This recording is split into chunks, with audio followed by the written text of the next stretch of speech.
इस क्वेश्चन में क्या गिवन है देखो समझते हैं। इस क्वेश्चन के अंदर एक बैट्समैन एक बॉल को हिट करता है कुछ इस तरीके से, तो वो बॉल प्रोजेक्टाइल मोशन करेगा और ये सारी चीजें स्टेडियम में हो रही है। तो बॉल जाके किसी भी एक बेंच को हिट करेगा, क्योंकि बेंचेस होते हैं स्टेप बाय स्टेप स्टेडियम में। तो वो कौन सा बेंच होगा जहां पर जाके हमारा बॉल हिट करेगा, वही निकालना है, वही हमारा क्वेश्चन है। तो चलो शुरू करते हैं। हेलो एवरीवन, मैं हूं आशीष और आज के इस वीडियो में हम लोग डिस्कस करने वाले हैं एच.सी. वर्मा के काइनेमेटिक्स से क्वेश्चन नंबर 44 क्वेश्चन को डिस्कस करेंगे। और इस क्वेश्चन के अंदर जिस किसी कंसेप्ट का यूज़ हो रहा होगा उस कंसेप्ट को समझेंगे बहुत अच्छी तरीके से कि आगे ऐसे और कंसेप्ट वाले क्वेश्चंस आते हैं तो उसके अंदर सिमिलर कंसेप्ट का यूज़ होगा, तो आप कैसे उस कंसेप्ट का यूज़ करके उस क्वेश्चन को सॉल्व करोगे। इसलिए सबसे ज़्यादा ज़रूरी क्या है, इसके कंसेप्ट को समझना। और समझते हैं पहले इस क्वेश्चन में क्या क्या चीज़ें गिवन है। तो सबसे पहले आप देख सकते हो कि ये हमारे पास एक क्रिकेट स्टेडियम है और ये हमारा बैट्समैन है।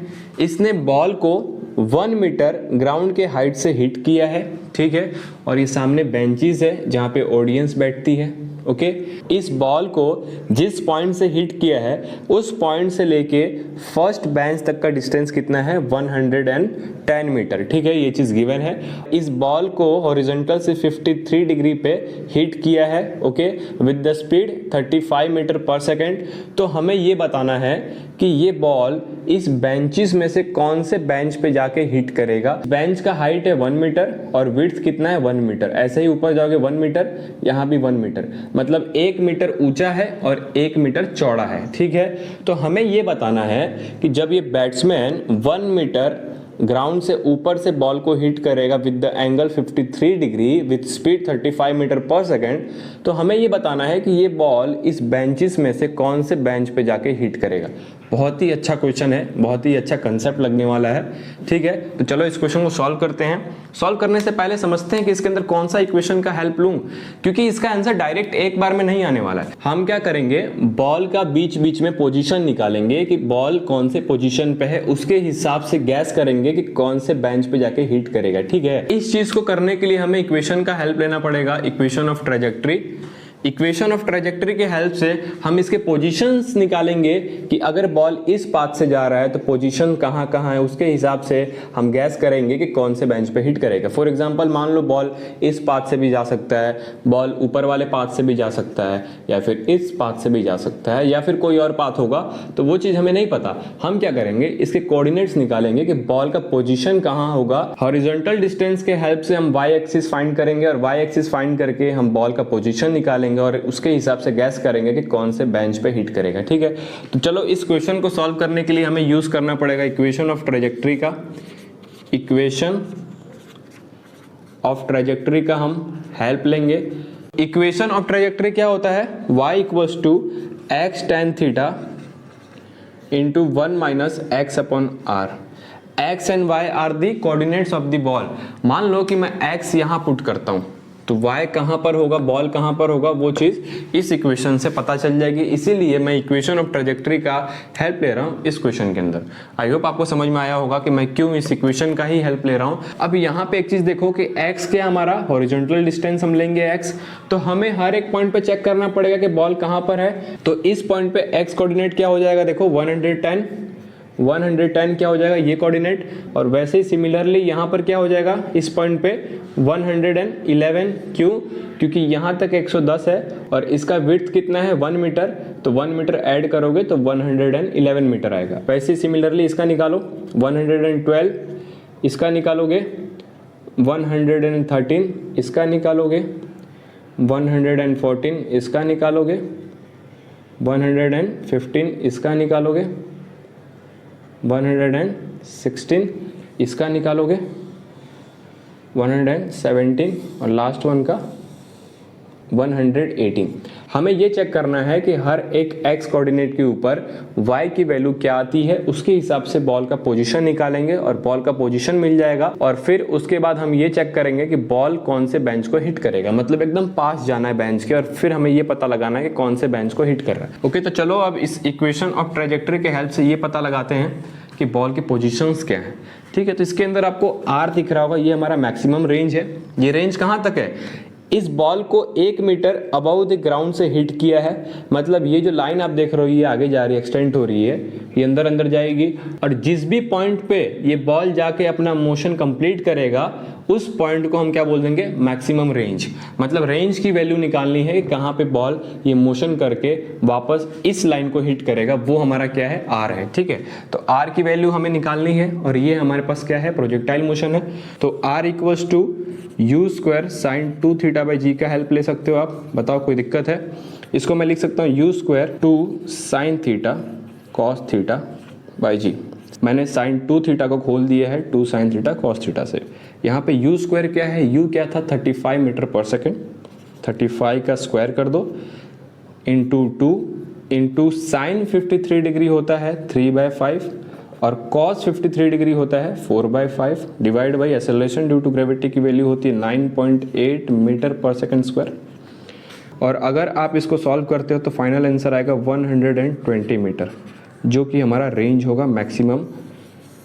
ग्राउंड से 1 मीटर ऊपर ही रेंज निकाल रहा हूँ मैं, नीचे तक नहीं ला रहा हूँ, क्योंकि 1 मीटर ऊपर से ही हिट किया है, यहीं से मोशन स्टार्ट हुआ है, तो इसी पॉइंट पे जब अंदर वापस बॉल गिरेगा, इसी पॉइंट पे, इसी बेस पे, वही हमारा रेंज होगा। तो रेंज की वैल्यू कितनी आ गई, 120 मीटर, वो हम यहाँ पे रख सकते हैं। x की वैल्यू है हमारे पास, देखो हर पॉइंट पे x डाल के, और y चेक करेंगे कि बॉल का पोजीशन कहाँ है। सो हम लोग सबसे पहले चेक करने वाले हैं at x equals to 110, at x equals to 110 पे चेक करेंगे कि y की वैल्यू कितनी आ रही, इसका मतलब बॉल का पोजीशन इस पॉइंट पे कितना है वो चेक करना है। तो y equals to x tan theta into 1 minus X upon R equation का हेल्प लोगे तो x tan थीटा, x क्या होगा, ये पॉइंट हमारा x कोऑर्डिनेट कितना है 110 into tan theta, tan 53 degree होता है 4/3 into 1 minus X upon R, 1 minus X कितना है 110 अपॉन आर कितना आया था 120 मीटर।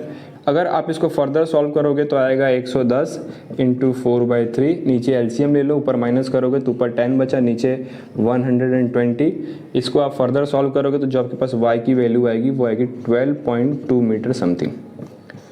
मतलब x इक्वल टू 110 पे y कितना है, कहीं यहाँ पे होगा, और उसका y एक्सिस क्या है बताओ, 12.2 मीटर। बॉल का पोजीशन यहाँ पे है, और ये y एक्सिस का पोजीशन हमने कैसे निकाला, देखो ये 1 मीटर है, ये 2 meter, 3 meter, 4 meter, 5 meter, 6 meter, 7 meter, 8, 9, 10, 11, 12, तो यहाँ पर ऊपर होगा।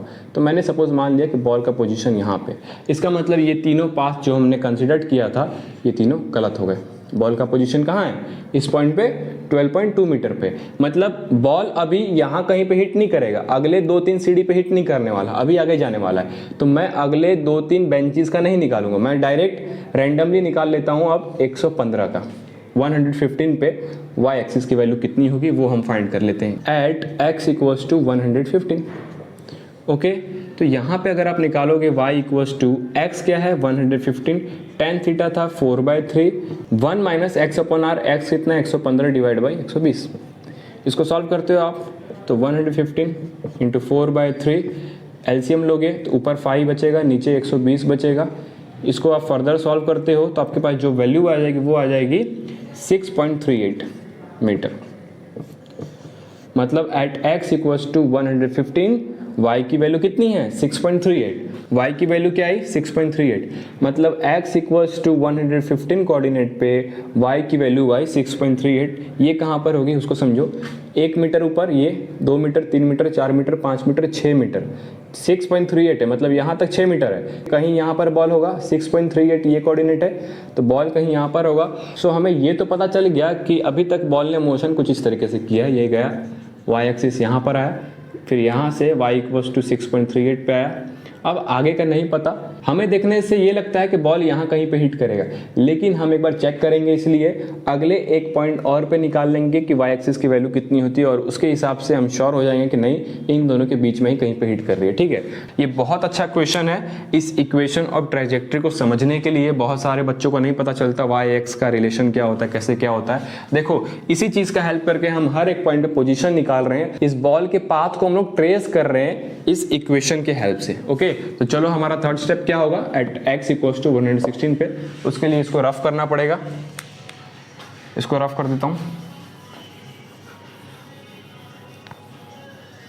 x equals to 116।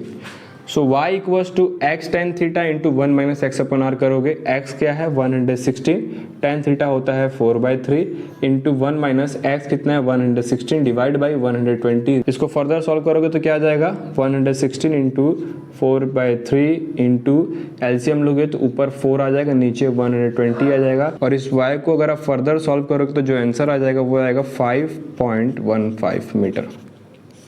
मतलब अब हमने x को 1 मीटर बढ़ाया तो y कम हो गया पहले से। पहले क्या आया था 6.38, अब क्या आ गया 5.15।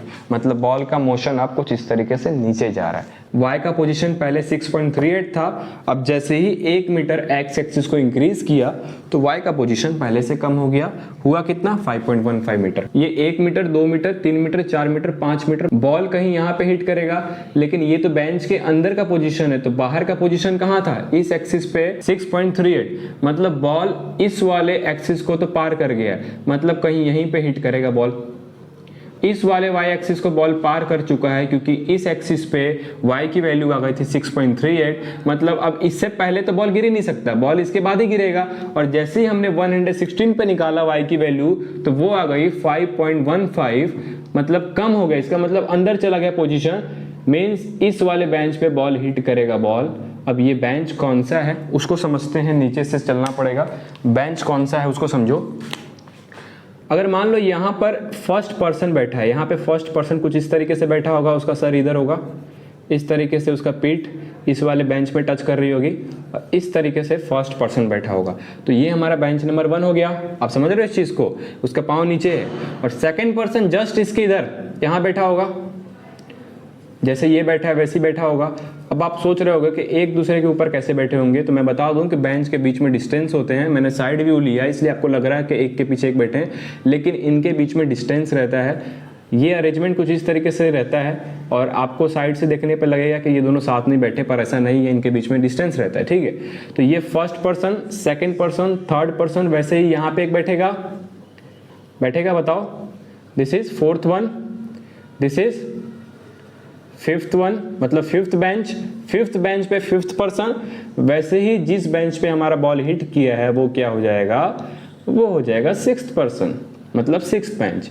मतलब सिक्स्थ बेंच पे बॉल ने हिट किया है।